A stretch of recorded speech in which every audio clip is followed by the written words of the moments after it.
Alright, so we got a size 20 nymph hook here, very, very small. I don't know if I can even get that thing in focus. I'm going to take my beadser tool here, put on, this is like a 2.2 millimeter tungsten bead. It's a little bit big for the size hook, but that's the plan. We're going to tie a nymph that needs to sink. We're going to tie an ice cream cone.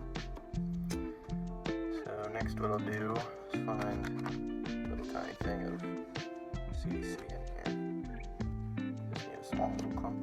I'm just going to use the end of it. And I will start my thread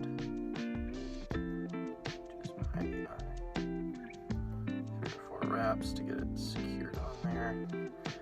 You're really going for minimal when you're doing this. Really going for minimal wraps. Take the CDC. You want the points forward towards the eye. Kind of a loose wrap there. Pulling back. So we're just overhanging the eye there. You can kind of see that.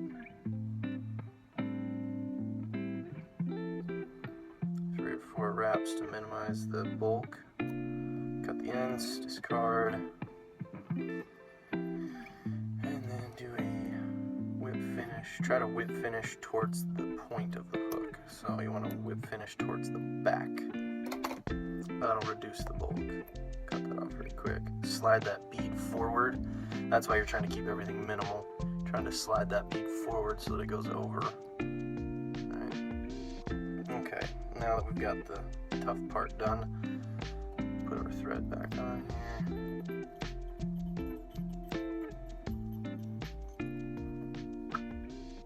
Now you can kind of build up a thread base.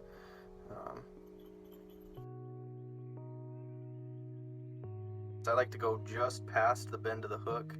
So this is going to be kind of a nymph, but I want it to still have sort of a curved look, even though this is on a straight shank.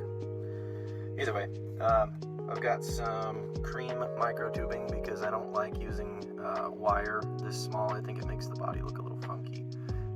Anyway, so Hareline, so you can see that, micro tubing in cream. And to keep the body even, I start all the way up and I try to shove that tubing into the front there. Catch that with my thread.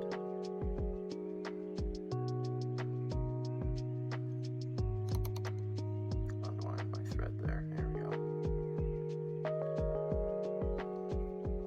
So yeah, I'm just gonna basically pull tight, keep that body somewhat minimal. Wrap this all the way back to where you stopped your thread earlier. Cool. And then now just kind of smooth out that body with thread wraps. And then I'll lay down kind of a body taper, so I'll lay down a thicker layer towards the bead. Let's do several wraps here. Kind of making sure that it stays somewhat even. It looks good and tapered. Alright.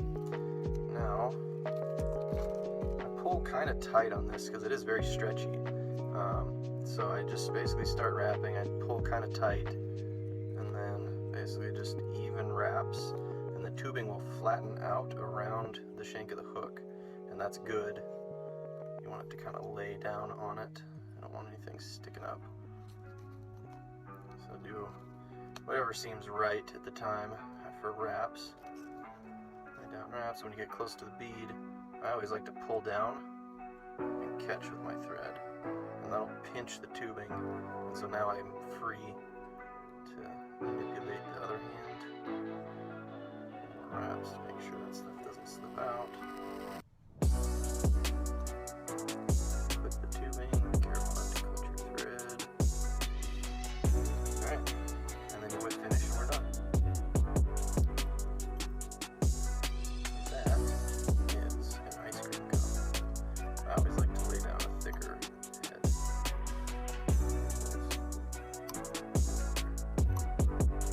I lay down a thicker head wrap, that way I can continue that body taper.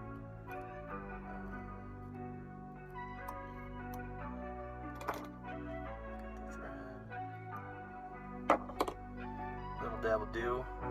Zap a gap. Basically just put a little dab on the bead thread interface there.